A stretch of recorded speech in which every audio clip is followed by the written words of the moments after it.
Hello guys, welcome back to the Savage Omega build series where I provide the best builds to efficiently and safely farm Savage Omega along with walkthroughs on dodging attacks, maximizing damage, and clearing the hunt without carding using all 14 weapons in Monster Hunter Wilds. So today we're finally covering the lands and officially introducing it to the channel, and this has been one of the most requested weapons by the community, and finally it's here. So with the lands, you'll be filling the tank role where your primary goal is to basically keep aggro focused on you, and your secondary goal is to survive and not card ever. So that's why we're running Mushroom Manager 3 to give you access to 10 Mandragora mushrooms for full heals on demand. And we're also running Guard Up 3 to block otherwise unblockable attacks and Guard 3 to withstand Omega's constant pressure. Because remember, blocking costs stamina and chip HP, so Guard 3 keeps us sustainable through longer engagements.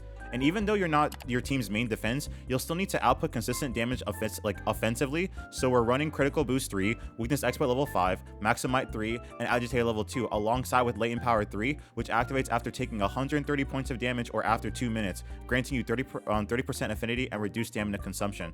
And on top of tanking, you'll also be the frontline support, so basically it's your job to pop wounds up close, block Omega's laser beams to protect your allies, and absorb the hits that would otherwise wipe the team. And when you block the beam, it never really reaches your teammates. So think of it this way, your allies are the branch and you are the trunk, holding the line and giving everyone the confidence that as long as you stand, the team won't fall. So you'll always serve as a secondary support, carrying Dust of Life for emergency tank heals. But yeah, otherwise that's pretty much the playstyle. So let's head to the table of contents to see what's in the video. Alright guys, so if you just want the equipment and decorations, feel free to skip to the timestamp below. However, I do highly recommend watching the playstyle guide first because it'll show you just how incredible Lance really is.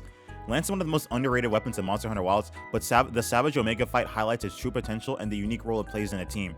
The tank playstyle isn't as simple as just blocking hits. There's a real technique behind positioning, timing, and managing aggro. So if you watch the full breakthrough, you'll understand everything you need to know to play Lance and basically confidently take down Savage Omega. So once the hunt begins, your first priority is to approach Omega safely without taking any unnecessary damage. So as you can see in the kit below, Omega opens up with Mortar Fire and Atomic Rays, but you need to stay calm, stay patient, and dodge both attacks before closing the distance. And when you're approaching, your mindset should always be that you're closing the gap, because whenever Omega is basically away from you and there's a distance between you both, as a Lance main, Omega can hit you, but you can't hit Omega. So whenever you're not up close and personal with Omega, you're in a disadvantage. And on top of that, you don't want to burn your resources on healing items just yet, so just avoid chip damage at all costs when it's necessary. And once you've closed that gap and you're in close quarters combat, then you can shift into your tank playstyle and draw out your weapon.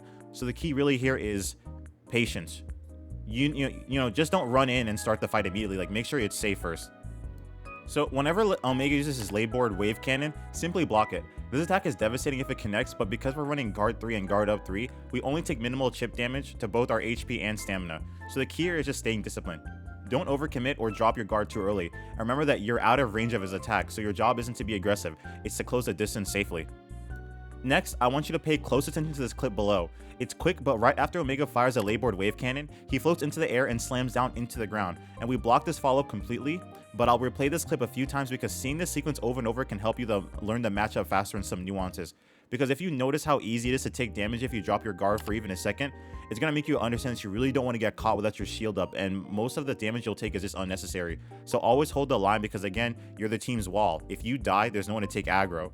So even if you don't have direct aggro, the more Omega targets you, the more freedom your teammates have to reposition, heal, and set up to deal damage safely. So it's always better for you never to die and to just stay in the fight as much as possible. So whenever Omega moves away and you can't reach his face, make sure to sidestep to close the distance. And we're also running Evade Extender 3, which gives us great reach, letting us reposition quickly, but also remember that each sidestep costs stamina and your guard relies on stamina. So be mindful that sidestepping too much leaves you vulnerable, so treat it as an aggressive option more than a safety net. But in this clip, you can see us sidestep out of Omega's Claw Slam.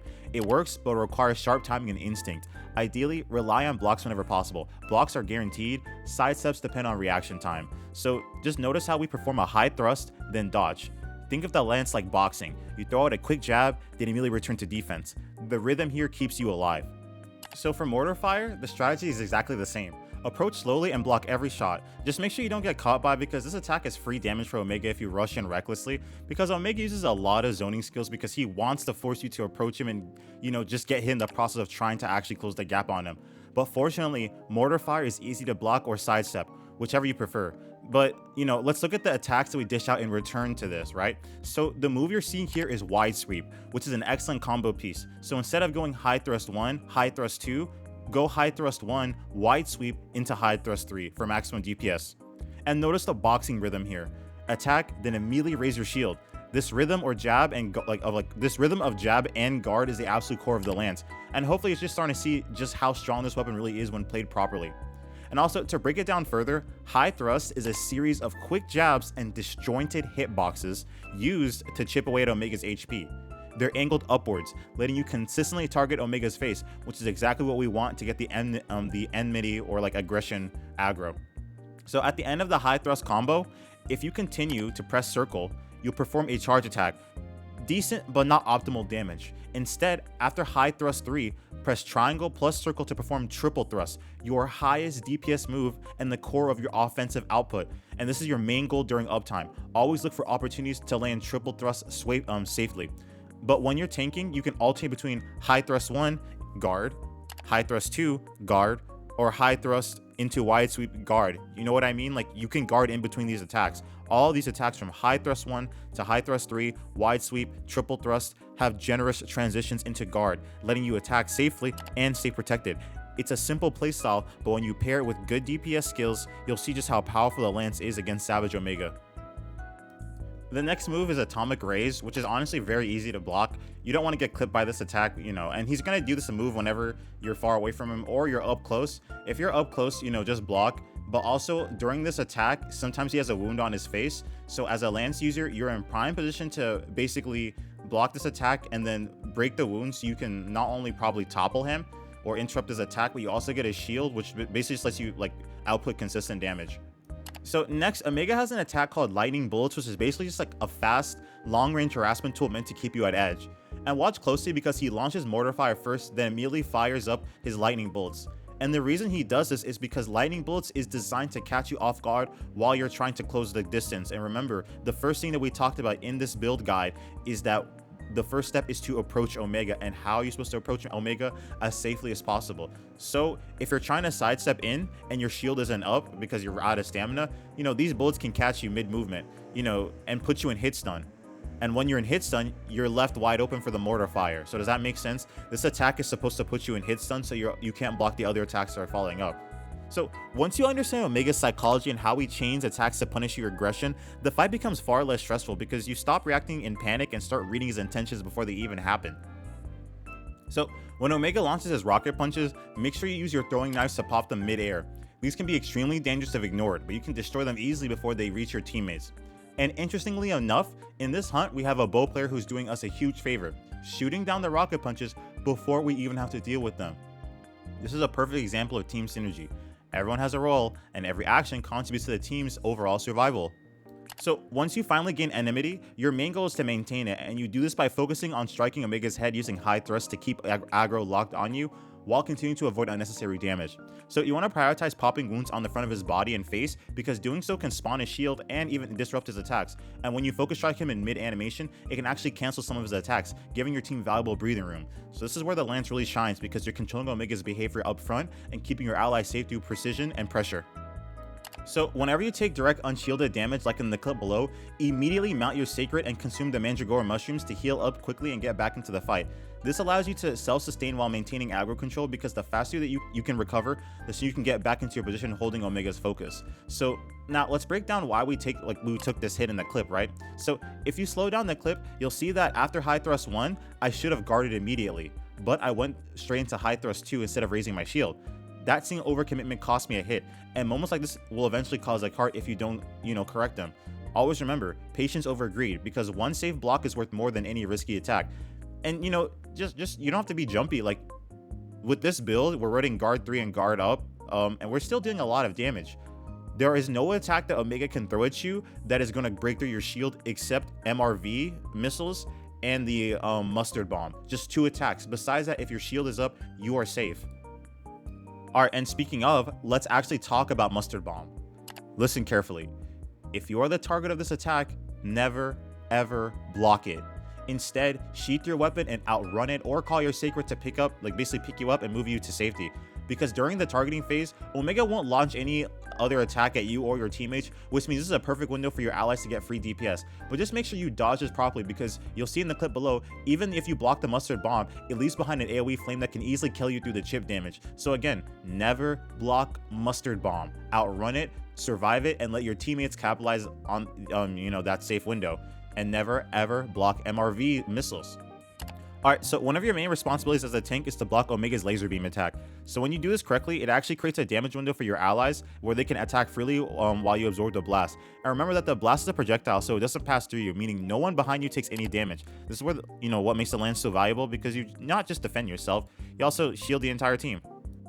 So for Area 3, things get pretty simple. So thanks to a community recommendation from Lexi, we're using Kutku Light Bowgun to paralyze Nursilla, then immediately follow up with rapid flame ammo. So on top of that, we also fire adhesive ammo for extra burst damage, and this combo absolutely melts the DPS check and makes the phase very trivial. And the best part is that you can do this while safe, completely out of range of Nursilla's attacks, because using Light Bowgun, which is ranged. And you still deal a lot of damage because of the build. You have maximum might, weakness exploit, so it's really good. Thanks again, Lexi, for this recommendation. Alright, so let's talk about Omega's HP reduction attack. So you've got enough Evade Extender to sidestep Omega's HP reduction attack, but if you get caught by it, you want to immediately mount on your Sacred and change your playstyle. So once you're mounted, circle around Omega, because this prevents him from constantly zooming towards you while giving your teammates a clean window to deal damage. Because if you just start running away from him while you're waiting for the HP buff to decrease, you're going to cost the team DPS. So circle around your teammates and make sure Omega stays in the area. And during this, your goal isn't to fight, it's to dodge his attacks and wait out the HP reduction. And make sure you have Dust of Life equipped so you can heal your allies while staying mobile, because you're not dealing any damage, so you might as well be healing and buffing them. This is what I mean by that, your secondary support. So the faster you recover and reposition, the more control your team maintains over the fight. So just make sure you can get your HP buff back so you can go back and fight Omega, because the whole point of this attack is to make you weaker, because you're so strong, because you can withstand Omega's attacks. It's there to make you weaker and cut your HP down, like the maximum HP, so you're easier to kill. So he's at an advantage of this position, so just do this maneuver and you'll be fine. Now, regarding Omega's MRV attack, if you're the target and currently have enemy, only you will be targeted. But if you've picked up the shield generator item from toppling Omega, use it immediately and you can completely neutralize the damage and just have a free DPS moment. So if you don't have it, just mount your Sacred as fast as possible and dodge the incoming blast. This is not an attack you really want to block, like we said. And if all else fails, Farcaster away safely. But yeah, guys, that's everything you need to complete the quest. Everything in this video covers every major attack and proper response. So all that's left is execution on your end. So with that being said, let's move on to the equipment and decoration so you can copy this build. All right, guys, here's the equipment, decoration, talisman, everything you need to basically copy this entire build and playstyle. If you have any questions, let me know in the comment section and I'll help you out. If you have any requests, let me know and I'll get to those videos, or I'll get to those builds that you need. Just whatever. All right, guys, take care and have fun. Honestly, this is probably the easiest way to kill Savage Omega. This is a very safe build, and if you just follow all the rules, you'll be fine. All right, guys, take care for Will this time. See ya.